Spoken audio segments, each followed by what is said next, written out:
Welcome back to the channel, everyone. Here in this video today, I'm going to paint a little quick winterscape on the Mures River in Romania. It was freezing on this particular day, so it's more of an atmospheric and tonal study more than capturing detail or anything like that. I wasn't able to stay out very long. You can see the scene I'm going to paint down there. So follow me along and see if we can both learn something. Without further ado, let's get into it. So the river has frozen over. It's been below freezing for several weeks now here. The Mures. Gonna go down somewhere close to the bridge and paint into the distance there. Hopefully I can get some pretty good light. The sun's still pretty high in the sky, but we'll see how it works out. I'm gonna throw something together and take you on the journey with me.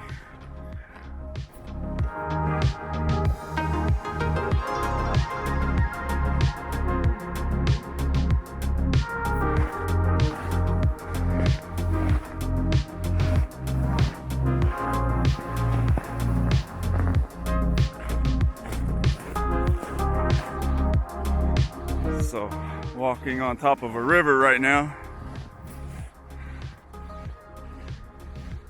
Mures here in Mures, Romania.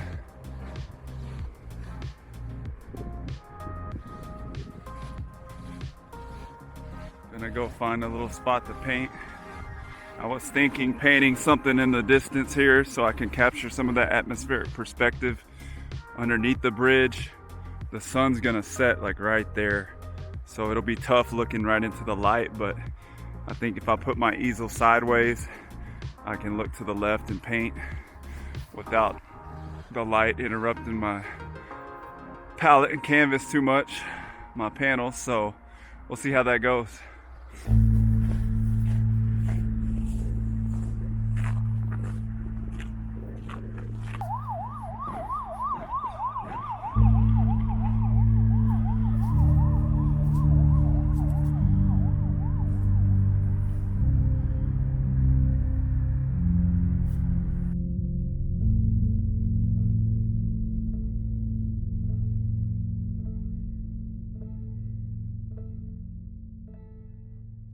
So jumping right in, I already marked out the horizon near the lower 1/3 of my panel.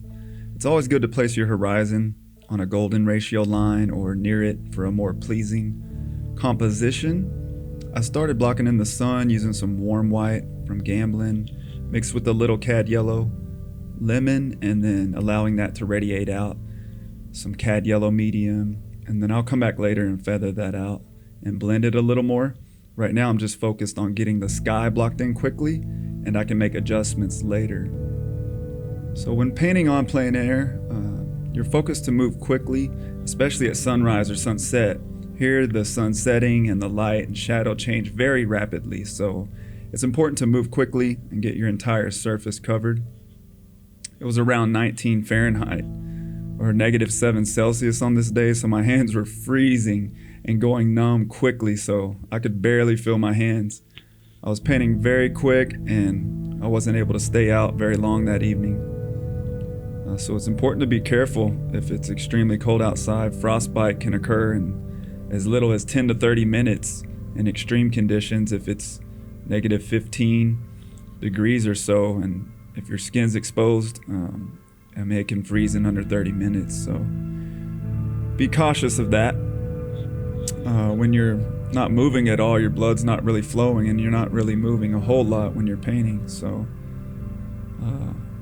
moving forward in the painting, blocking in this distant mountain range, making sure to keep it a little darker on the horizon there so it stands out, but stays back in space. As I move forward, I will darken each tier gradually, so you really get that atmospheric perspective. You see I was starting to block in a tree line on the right side. This painting happens to be more of a tonal atmospheric study because of the lighting conditions I had on that day. Everything was bathed in this soft glow, so the value range is pretty compressed, and I didn't really indicate much detail. The snow on the river is a combination of titanium white mixed with a little quinacridone magenta and a little yellow to get that pinkish orange tinge. And then I'm allowing for some of this cooler color to come through in the foreground and on the sides where the sun wasn't directly hitting. I was using Oleo Gel by Rublev, which increases the flow of your paint but also transparency. So you don't want to put too much in your mixtures. Only use about 25% to volume, medium to paint. So that's about 4 parts paint to 1 part medium. And you'll see me dipping in the solvent occasionally to really get that paint to flow on my panel. It was primed with an acrylic, pretty absorbent primer, so it really soaks up that paint. But I'm always thinking of the fat over lean rule when I'm painting, especially indirectly. Here in a alla prima style or a wet into wet, I'm not worried as much because the paint layers will unify with each other. Excuse my video going in and out of focus. I forgot to lock the focus in, but you can see I'm going back into the sun here, reinforcing that with some thicker paint to really show that intensity, to make it look convincing. And then I'm just kind of going around refining some edges, softening things here and there. I couldn't even feel my hands at this point, so I was sort of rushing to pack up and get back after this. So you can see here's what I ended up with. It was a really good learning experience. More of a study than anything, than really doing any refined details.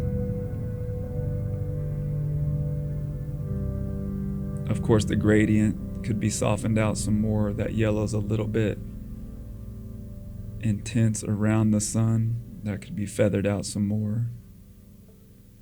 But there you see the scene I was painting. It changed a lot when the sun went down, but back at home here, and that's what I ended up with.